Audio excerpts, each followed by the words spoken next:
అంతేకాకుండా real estate వివాదాల్లో భారీ ఎత్తున అటు సెటిల్మెంట్లకు పాల్పడడం ద్వారా పెద్ద ఎత్తున ఆదాయానికి మించిన ఆస్తులు కూడబెట్టినట్లుగా కూడా ఆయన పైన ఆరోపణలు ఉన్నాయి. తాజాగా ఇప్పుడు మాత్రం పోలీసులు అటు హైదరాబాద్లో టాస్క్ ఫోర్స్లో ఏ రకంగానైతే వసూళ్లకు పాల్పడ్డారో, వ్యాపారస్తులు బెదిరించి అటు పార్టీకి సంబంధించిన ఎలక్ట్రాల్ బాండ్స్ కొనిపించడం కావచ్చు, వేరే రకాల వసూళ్లకు ఏ రకంగానైతే పాల్పడ్డారో సేమ్ అలానే ఇక్కడ సైబరాబాద్ పరిధిలో అనేక మంది రియల్ ఎస్టేట్ వ్యాపారులను, బడా బిల్డర్లను, ఇతర వర్గాల వారిని అందరినీ కూడా బెదిరించారు. కొంతమంది సినీ ప్రముఖులపైన కూడా అటు వీళ్ళు నిఘా పెట్టి వాళ్ళ కదలికలు తెలుసుకొని వాళ్ళను కూడా భయభ్రాంతులకు గురి చేశారన్న ఆరోపణలు అయితే ఉంటున్నాయి. దానికి సంబంధించి ప్రణీత్రావు కొన్ని విషయాలను వెల్లడించినట్లుగా సమాచారం. ఇప్పటికే గోనె సందీప్ను కూడా పోలీసులు విచారించడానికి రంగం సిద్ధం చేస్తున్నారు. ఒక పక్క రాధాకిషన్ రావును ప్రస్తుతం విచారిస్తున్నారు. రాధాకిషన్ రావుతో పాటు మరికొంతమంది పోలీసుల్ని విచారిస్తున్నారు.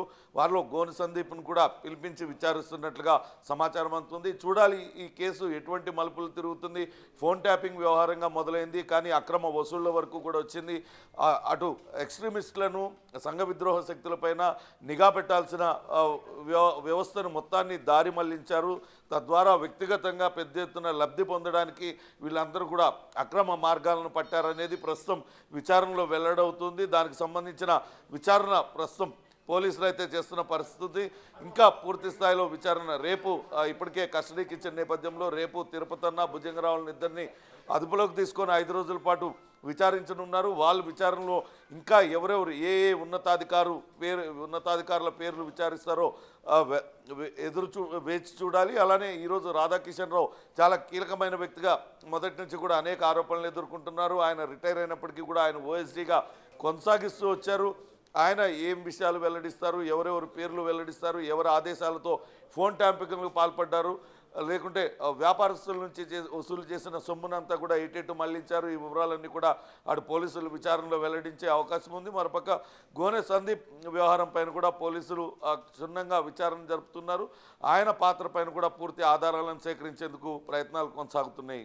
రేణు, పవన్, ముఖ్యంగా గోనె సందీప్ విషయంలో కోట్లు వెనకేసుకున్నారు అనే ఆరోపణలు అయితే వెల్లువెత్తుతున్నాయి. ఇటువంటి సమయంలో ఎటువంటి చర్యలు ఉండే అవకాశం ఉంది?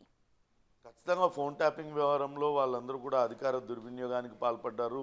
అటు సంఘ విద్రోహ శక్తులను ఏరివేయడానికి వాడాల్సిన వ్యవస్థలను తమ సొంతానికి వాడుకున్నారు. అప్పుడులో ఉన్న రాజకీయ నేతల అండదండలతో వారి ప్రాపకం పొందేందుకు ప్రతిపక్ష నేతలపైన అవన్నీ కూడా నిఘా పెట్టారు. వీళ్ళు మరికొంతమంది పోలీసులు ఇంకాస్త ముందుకు వెళ్ళి అటు ప్రతిపక్ష నేతలపైన నిఘా పెట్టడమే కాకుండా ఇటు నగరంలో ఉన్న బడా వ్యాపారస్తులు కావచ్చు, ఇతరత్ర పారిశ్రామికవేత్తలు వాళ్ళందరూ వ్యక్తిగత వివరాలను కూడా సేకరించారు. వాళ్ళ ఫోన్లు ట్యాప్ చేయడం ద్వారా వాళ్ళని భయభ్రాంతులకు గురి చేసి వాళ్ళ దగ్గర నుంచి కూడా భారీగా వసూలు చేశారనే ఆరోపణలు వినపడుతుంది. ఈ నేపథ్యంలోనే ఇప్పుడు రాధాకిషన్ రావును కావచ్చు, అట్లనే సందీప్ రావును అసలు ఎవరెవరి ఫోన్ ట్యాపింగ్లు చేశారు, ఎవరి దగ్గర నుంచి ఎంత వసూలు చేశారు, ఆ వసూలు చేసిన సొమ్మునంతా కూడా ఎవరికి ఇచ్చారు, ఈ వివరాలన్నింటినీ కూడా రాబట్టే అవకాశం ఉంది. అట్లనే అటు రియల్ వివాదాలకు సంబంధించి మరోపక్క ఈ కేసు పైన ఇప్పటికే ఏసీబీ కూడా ప్రత్యేకంగా దృష్టి పెట్టింది. ఈ కేసులో అధికారులు ఆదాయానికి మించి ఆస్తులు కూడబెట్టినట్లుగా కూడా వార్తలు వస్తున్న నేపథ్యంలో ఆ దిశగా కూడా విచారణ జరపడానికి రంగం సిద్ధం అవుతుంది. అసలు ఏమేం చేశారు వీళ్ళు, ఏ రకమైన అధికార దుర్వినియోగానికి పాల్పడ్డారు అనే దానిపైనే ప్రస్తుతం అయితే పోలీసుల విచారణ కొనసాగుతుంది. చూడాలి విచారణలో ఎటువంటి విషయాలు వీళ్ళు వెల్లడిస్తారు. రేపు కస్టడీకి రాబోయే భుజంగరావు, అటు తిరుపతన్న ఏం వివరాలను వెల్లడిస్తారు.